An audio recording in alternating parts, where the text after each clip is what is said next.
Educação à distância, mudando realidades.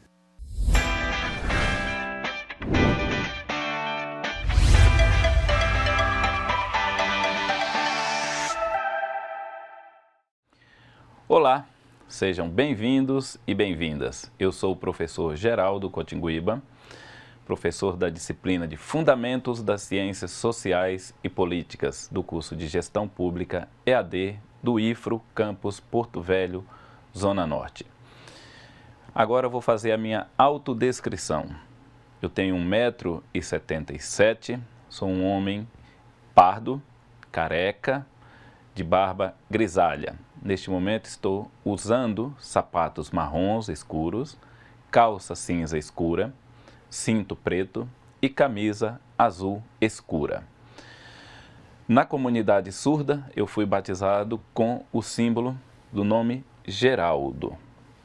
Vamos lá? Agora nós vamos apresentar a disciplina de um modo mais geral, entrando na Unidade 1, Fundamentos das Ciências Sociais e Políticas. Então, a partir desse momento, nós iniciamos a nossa disciplina e avançamos com os nossos conteúdos para que a gente possa ter uma compreensão um pouco melhor e tentar relacionar como essa disciplina de Fundamentos das Ciências Sociais e Políticas tem uma relação com o curso de Gestão Pública. O que você, gestor pública, gestora pública, vai fazer, né, com os conhecimentos que as ciências sociais, de um modo geral, e principalmente as ciências políticas, podem contribuir, podem te dar de base para você ter uma compreensão melhor da sociedade, das organizações e melhorar na sua formação. Vamos lá? Nesse momento, então, eu inicio com a apresentação dos conteúdos e a nossa introdução geral. Muito bem, a partir desse ponto, então, com a unidade 1, nós vamos entrar com os conceitos-chave da ciência política. E quais são esses conceitos-chave da ciência política? Para que a gente possa trabalhar, nós vamos iniciar, então, com as teorias sobre a origem do poder político. Existem diferentes teorias sobre o poder político, sobre a origem do poder político, né? Uma dessas teorias é a teoria divina ou a origem divina do poder político. Como é que essa teoria nos dá um embasamento, como é que essa teoria nos dá a compreensão de como surgiu o poder político? Muito bem, a teoria do poder político, né, de origem divina, como estamos trabalhando aqui, ela nos dá uma explicação de que há muitos e muitos anos no passado, há milhares de anos, quando surgiram as primeiras formações humanas, as primeiras organizações sociais, as primeiras, vamos chamar de cidades, os indivíduos se organizaram a partir, né, do consórcio entre famílias, e esses indivíduos que estavam na organização à frente das famílias, eles se diziam descendentes de um poder divino. E esse poder, como se fossem filhos de uma linhagem dos deuses, e a partir desse momento esses indivíduos teriam o poder de governar, o poder de agir sobre os demais, o poder de cobrar impostos. Isso aconteceu principalmente numa região do planeta que nós chamamos de Mesopotâmia.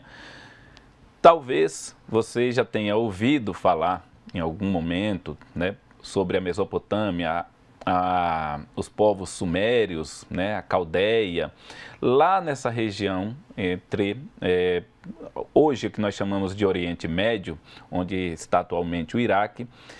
Por ali começaram as primeiras organizações humanas, pelo menos da tradição ocidental, com essa organização política. A partir desse momento, né, com a teoria divina do poder, você vai poder encontrar mais explicação sobre isso no conteúdo do nosso material. A humanidade se desenvolveu de tal ponto que nós encontramos uma outra teoria, que é a teoria natural do poder político, ou a chamada teoria naturalista. Os pensadores que trabalharam essa teoria foram os pensadores gregos, principalmente o filósofo Platão e o filósofo Aristóteles. Também no nosso material você vai encontrar explicações e comentários sobre essa teoria, que no processo natural, né, do desenvolvimento humano, já que o ser humano é um ser natural, um produto da natureza, o produto que o ser humano também gera, no caso a política, aqui nesse aspecto, era uma coisa de ordem natural e, portanto, o poder seria natural, inerente à natureza, à política.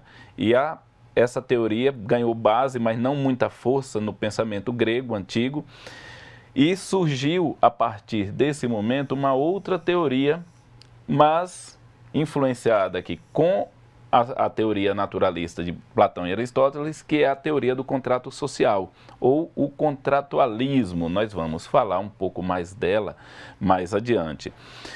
Então, o que é esse contratualismo? E por que eu estou dando mais enfoque sobre ela?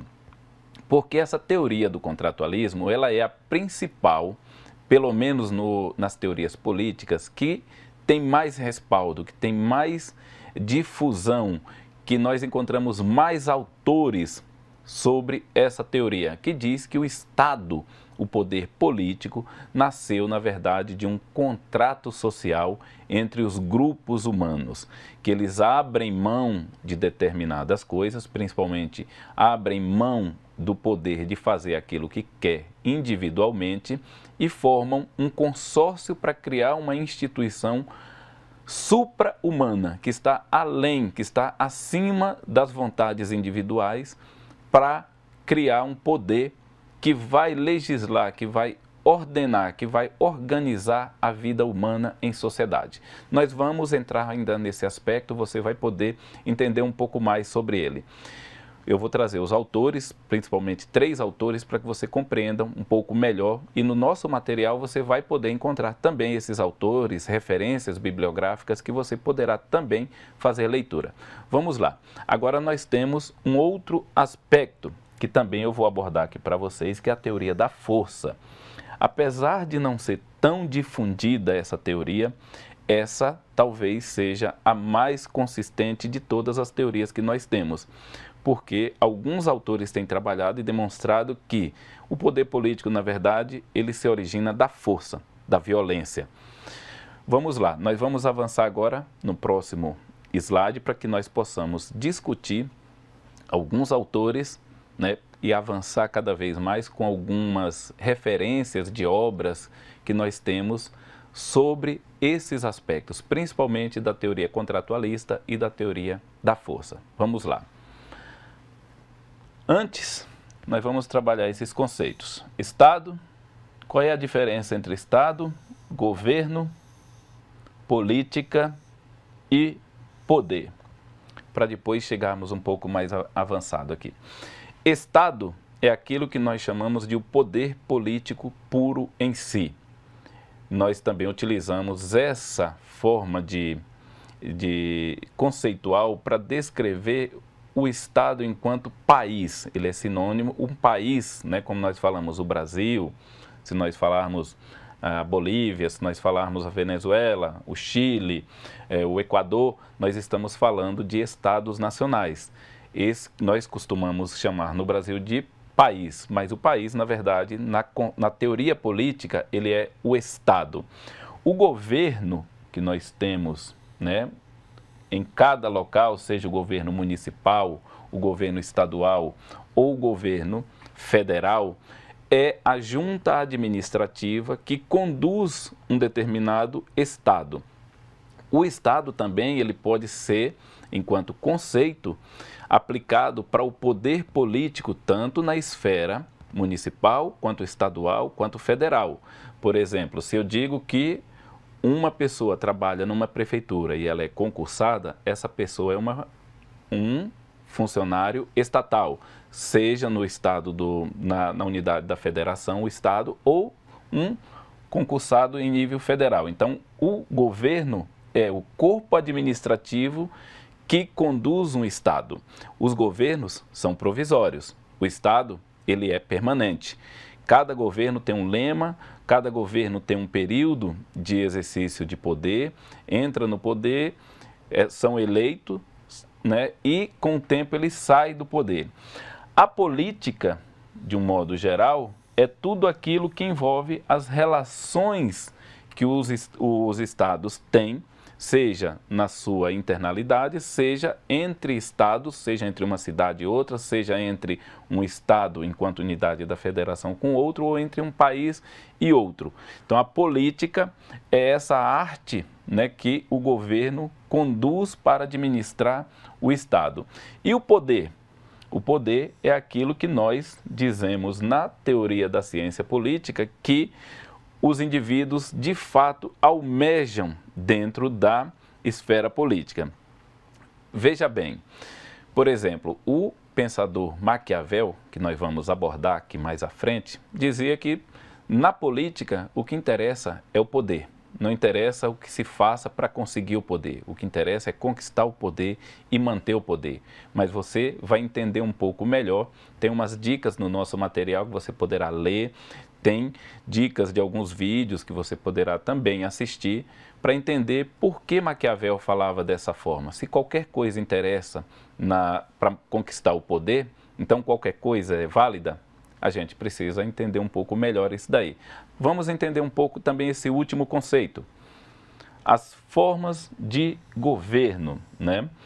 As formas de governos que nós temos, a gente pode ter forma de governo republicano, forma de governo presidencialista, nós temos também a forma de governo, né, com a democracia, com as ditaduras. Então, vai variar de cada época, de cada local, de cada povo, a forma de poder, a forma de governo que nós temos no exercício da política dentro de uma determinada sociedade. Então, para a gente compreender um pouco melhor esses aspectos, você pode fazer o acesso ao nosso conteúdo, fazer uma leitura para ter uma dimensão um pouco melhor. Muito bem, vamos avançar para nosso próximo tópico para que você tenha uma compreensão mais aprofundada aqui desses aspectos políticos. Bom, do ponto de vista da origem do poder político, né, a origem do poder, a palavra política surge da palavra grega polis, que queria dizer cidades. Também, né, de uma palavra que existia, que é a politai, a polis e a politai e politikos, que seria o indivíduo que governa, o indivíduo que se envolve com a política. Essas três palavras, elas dão origem na nossa língua à palavra política. E política seria, para os gregos da antiguidade, a arte de governar a cidade. Se a polis é a cidade, a política seria a arte de administrar uma polis. E o politikos seria o indivíduo que se dedica à arte política, ou seja, é o indivíduo que se dedica à arte administrativa da cidade. Mas, como nós falamos aqui das teorias, a teoria divina do poder, né, as sociedades antigas, você vai encontrar sociedades na África, né, a Mesopotâmia, como eu falei, tanto na Ásia, na Grécia e em Roma. Todas essas sociedades apresentaram características sobre a teoria divina da origem do poder político. Em todas elas, nós vamos encontrar indivíduos que se diziam descendentes dos deuses. Veja bem, se você buscar, por exemplo, na Grécia Antiga, os indivíduos, a aristocracia que governava, ela se dizia descendente de uma linhagem divina. Alguns imperadores romanos chegaram ao ponto de ser, em vida, considerados deuses, né? Outros se consideravam descendentes de deuses que queriam descobrir a sua origem do poder, como o imperador Nero, por exemplo, né? O imperador Calígula, né? Todos eles que queriam entender a sua origem divina para poder ter o direito de governar as cidades antigas. Quem não ouviu falar do chamado imperador Alexandre o Grande, que imaginava que fosse filho do deus Júpiter para os romanos ou Zeus para os gregos. Então, nós encontramos em todos os povos da antiguidade, independentemente da localidade geográfica essa relação da origem do poder político que os indivíduos tinham com o poder da origem divina. Vamos passar para um outro aspecto aqui. No cristianismo, se nós buscarmos também, lá na antiguidade, a relação do poder político também tem uma relação com a questão do aspecto divino do poder. Basta a gente entender que durante cerca de 1500, 1600 anos, a igreja, né, cristã, de um modo geral, teve um governo praticamente absoluto e sem questionamento a partir ali do fim do Império Romano, quando o Império Romano cai e a igreja, os padres, os bispos, né, começam a ter uma estrutura de poder baseada numa lógica divina, de uma origem divina, para poder governar, para poder controlar as sociedades. Também na mesma Europa, né, nós vamos ter um movimento, um fenômeno chamado de absolutismo monárquico, que vai passar por entre 1500 e 1700, até comecinho de 1800, quando caem essas monarquias, mas os governantes, eles se diziam também descendentes dos deuses, né? Por exemplo, será que você já ouviu alguma vez falar que a nobreza tinha o chamado sangue azul, né? Quando, no ano de 800 da nossa era, por exemplo, o imperador Carlos Magno, lá na Europa, ele se tornou o primeiro imperador depois que o Império Romano caiu. Então, quando Carlos Magno foi coroado imperador na Europa, ele foi chamado de imperador do Império Sacro Romano. Sacro por quê? De sagrado.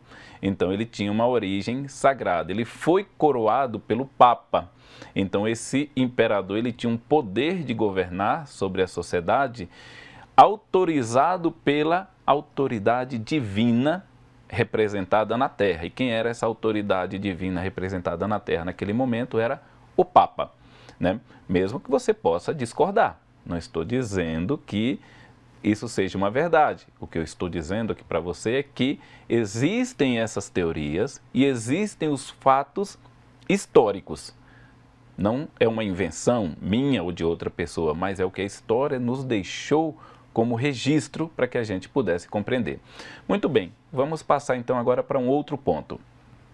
A teoria natural ou a teoria naturalista. Lembra que eu falei para vocês que principalmente o filósofo Platão, né, teve uma influência sobre isso, e também o filósofo Aristóteles. Os sofistas, que eram uma espécie de filósofos também na Grécia Antiga, trabalhavam com essa perspectiva da teoria natural. O Platão foi quem mais desenvolveu essa teoria e também o Aristóteles, que foi o discípulo do filósofo Platão, trabalhou com essa teoria basicamente num princípio de que se o ser humano é um produto da natureza, o Estado é produto humano e, portanto, ele é natural. Então, a origem do poder político, então, estava na própria natureza, porque ele originou do ser humano e o ser humano, sendo um produto natural, consequentemente, traria para nós essa perspectiva de uma naturalidade do poder político. Muito bem, mas você pode encontrar isso mais detalhado lá no nosso material, assim como que eu falei anteriormente. Vamos passar para um próximo ponto, né? A teoria do contrato social. Eu havia falado para você que essa daqui é a teoria que talvez tenha maior difusão na nossa época. E por quê?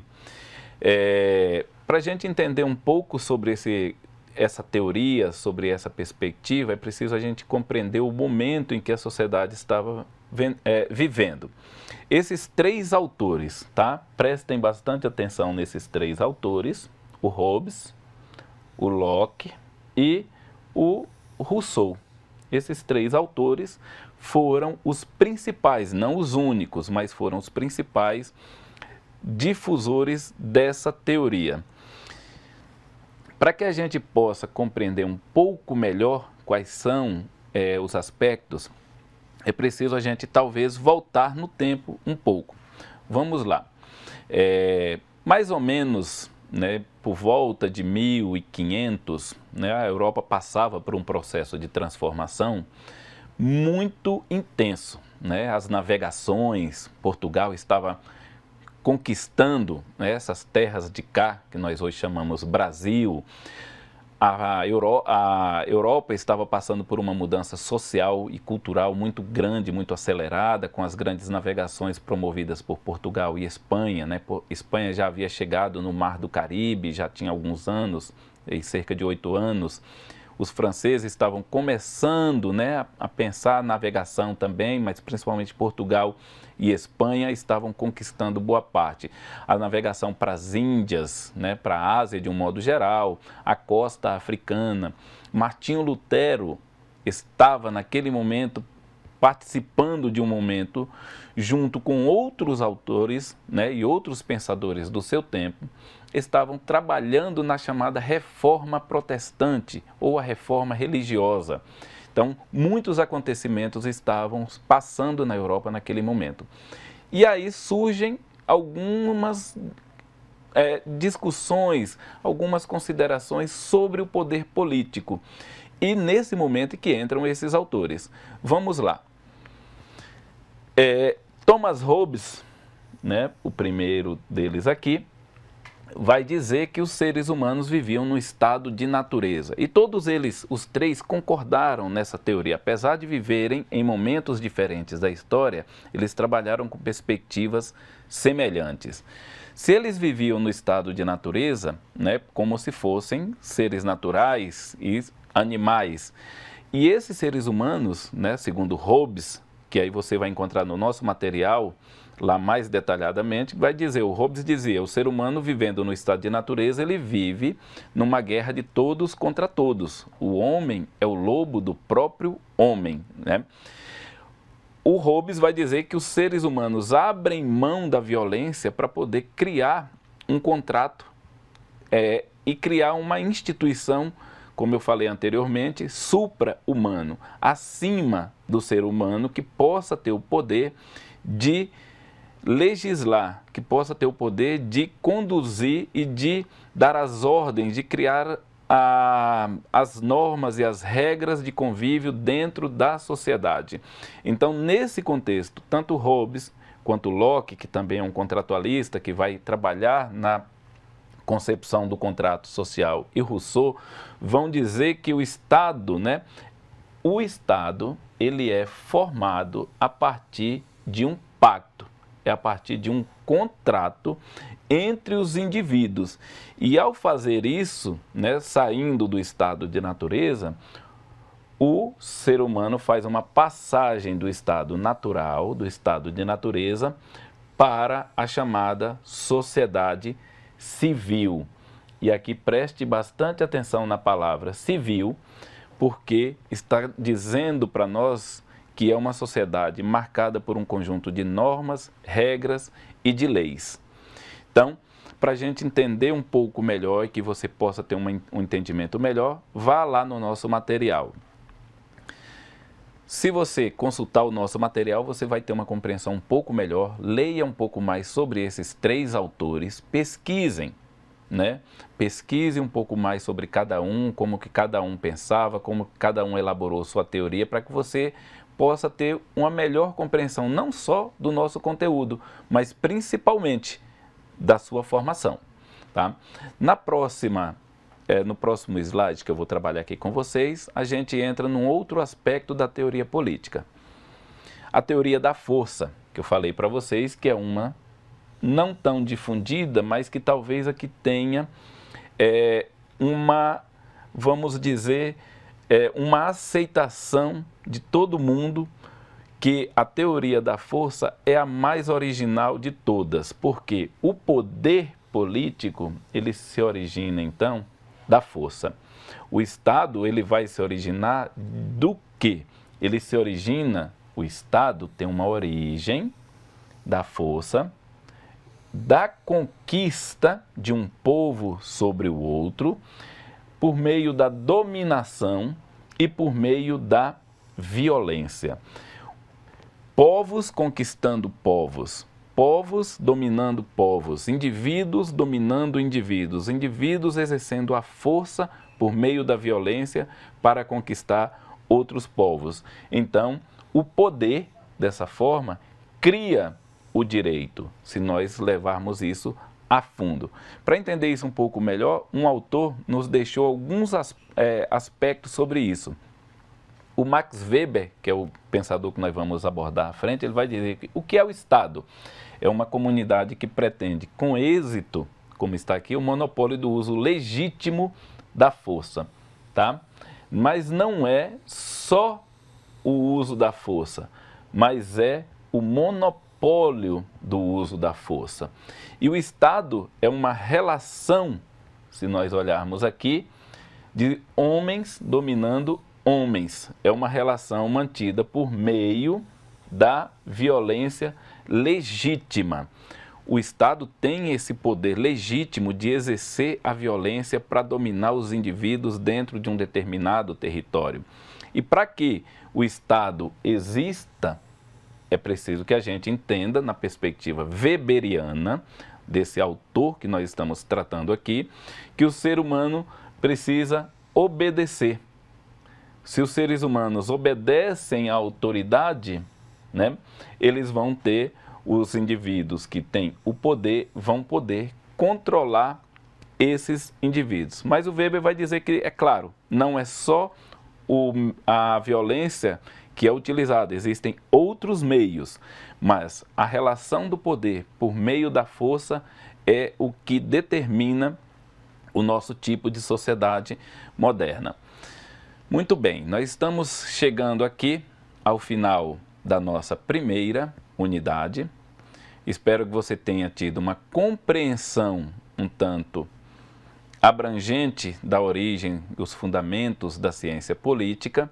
A partir desse ponto, nós podemos avançar para outros aspectos da teoria política e abordar mais algumas teorias de uma forma mais detalhada, de uma forma mais concentrada. E não se esqueça, vá no nosso material, faça a leitura, faça consultas extras para que você possa incrementar o seu conhecimento. Muito obrigado, até a próxima aula.